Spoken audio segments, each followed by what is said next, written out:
Vous êtes sur France 24, c'est l'heure du journal de l'Afrique. Soyez les bienvenus. À la une, nouvelle mobilisation pour réclamer la fermeture du complexe de Gabès en Tunisie. Des centaines de personnes se sont réunies devant le tribunal de la ville alors que se tient une audience pour examiner une plainte qui réclame l'arrêt des unités polluantes du groupe chimique tunisien. Au Soudan, les combats s'intensifient dans la région centrale du Kordofan alors qu'El Fasher est tombé aux mains du FSR.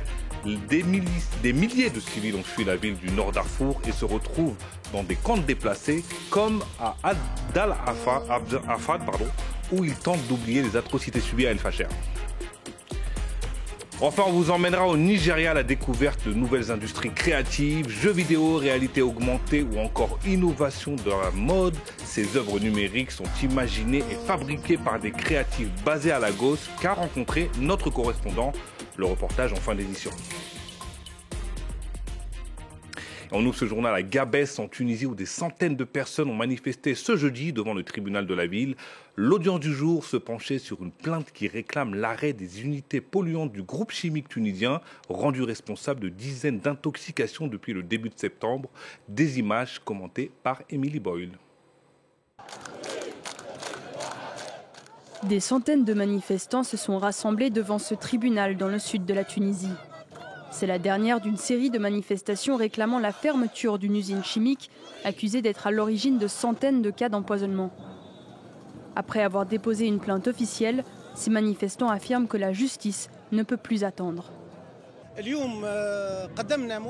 Aujourd'hui, nous avons présenté des preuves provenant des rapports du complexe chimique reconnaissant le crime commis à l'encontre de la région. Nous avons contesté un report prolongé, car un tel retard représente un danger sur nos vies et celles de nos enfants. Depuis plusieurs semaines, la région est secouée par de nombreuses manifestations. En septembre, des dizaines d'intoxications graves ont touché des établissements scolaires de la région. Plus de 300 personnes ont dû être hospitalisées. Aujourd'hui, en tant que société civile, nous sommes ici pour soutenir l'affaire engagée contre le complexe chimique à Gabès. Si Dieu le veut, la Cour nous rendra justice en mettant fin à un crime environnemental qui dure à Gabès depuis plus de 50 ans. L'usine chimique de Gabès a été inaugurée en 1972. Gérée par le groupe chimique tunisien, elle transforme le phosphate en engrais. Les déchets produits par l'usine chimique contaminent l'eau et l'air environnant et ces rejets toxiques provoquent des cancers et des maladies respiratoires graves. En 2017, le gouvernement avait promis de fermer l'usine, mais le nombre de maladies dans la région continue d'augmenter et près de 90% de la biodiversité locale a déjà disparu. Au Mali, le ministre des Affaires étrangères Abdoulaye Diop s'est exprimé en marge du BAMEX, premier salon international de la défense et de la sécurité de Bamako. Il est revenu sur la recommandation de certains pays à leurs ressortissants de quitter le Mali dès que possible. Je rappelle que le pays fait face à un blocus de carburant importé des pays voisins imposé par le groupe djihadiste JNIM. On écoute Abdoulaye Diop. Naturellement, nous respectons le choix de certains pays qui ont demandé à leurs ressortissants de quitter. Mais en tout cas, nous ne pouvons dire que le Mali reste un pays hospitalier. Il continue à être les bienvenus parmi nous. Et ce que nous souhaitons de bien pour les Maliennes et les Maliens, nous le souhaitons aussi pour ces étrangers. Je sais que beaucoup de ces étrangers sont attachés au Mali. Beaucoup de ces étrangers ont contribué au développement de notre pays.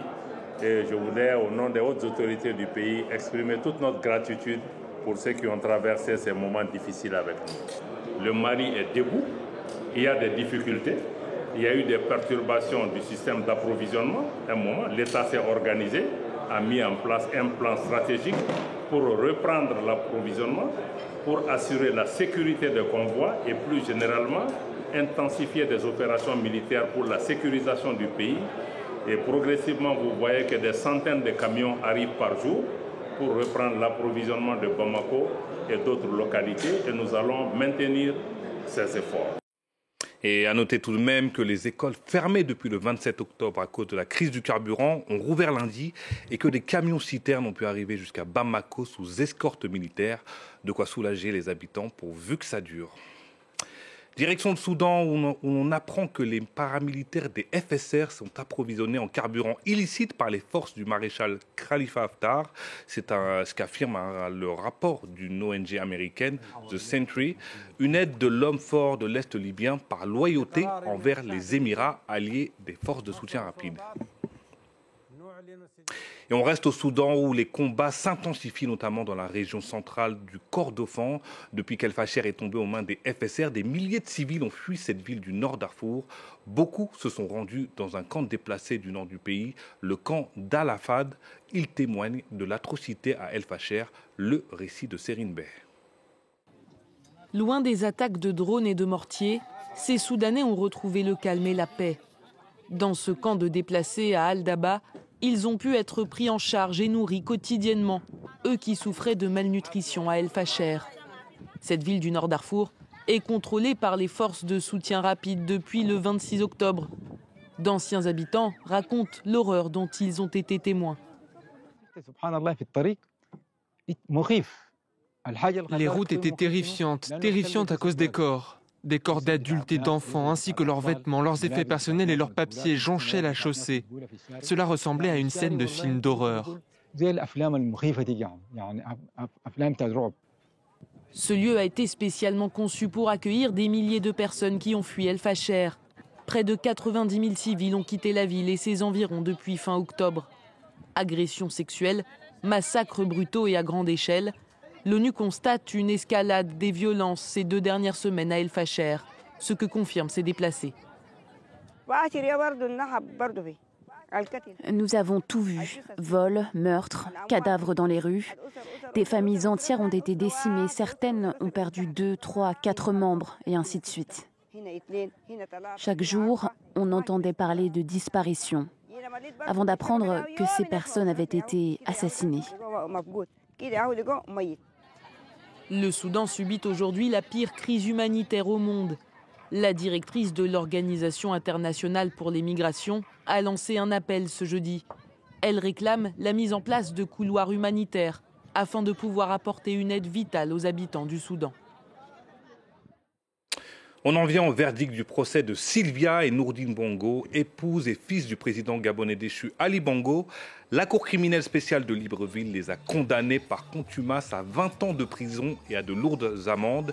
Ils étaient notamment accusés de détournement de fonds publics et d'association de malfaiteurs.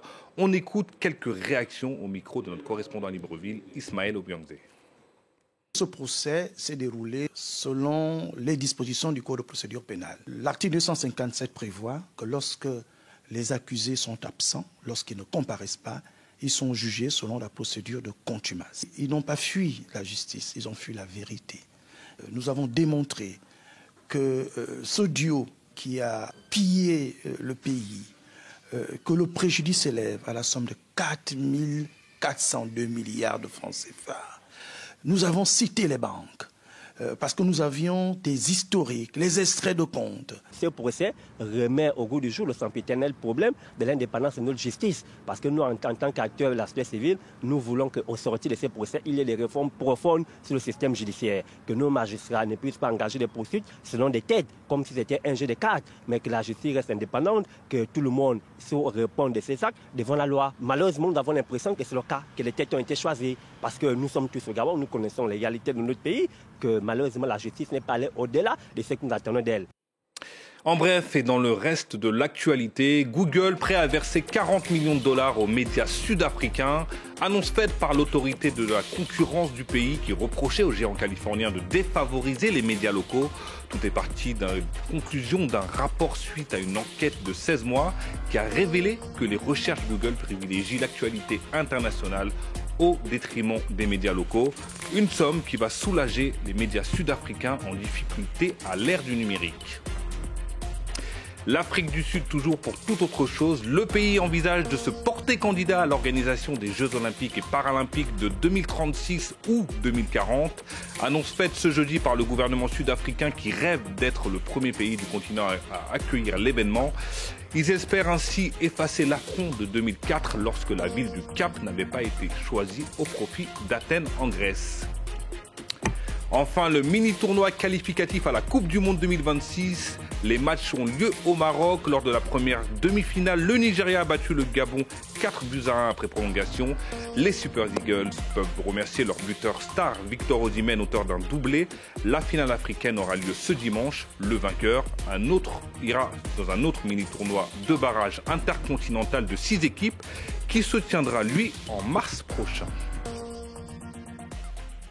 Allez, on reste au Nigeria justement, producteur de pétrole. Le pays mise sur d'autres secteurs pour diversifier son économie et notamment l'industrie créative comme par exemple les jeux vidéo, la réalité augmentée ou encore l'innovation dans la mode.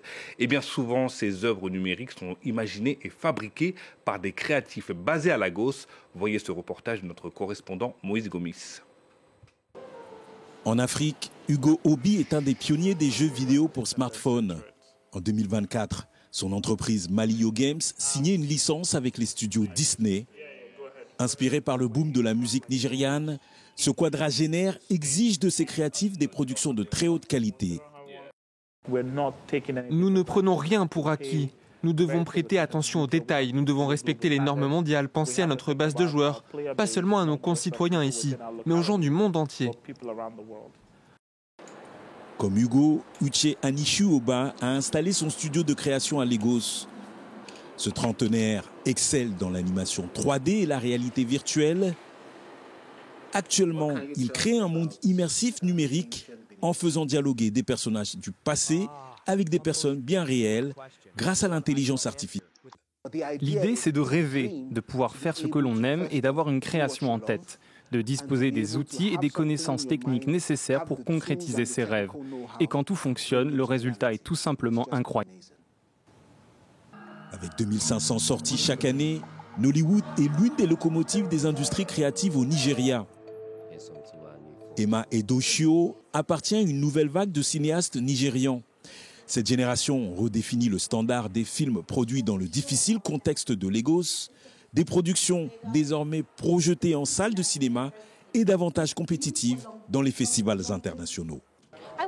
J'ai fait mes études de cinéma aux États-Unis, mais j'ai refusé de rester là-bas pour revenir ici au Nigeria.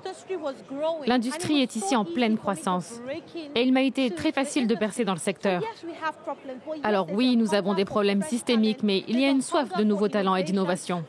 Et les Nigérians acceptent très facilement le changement.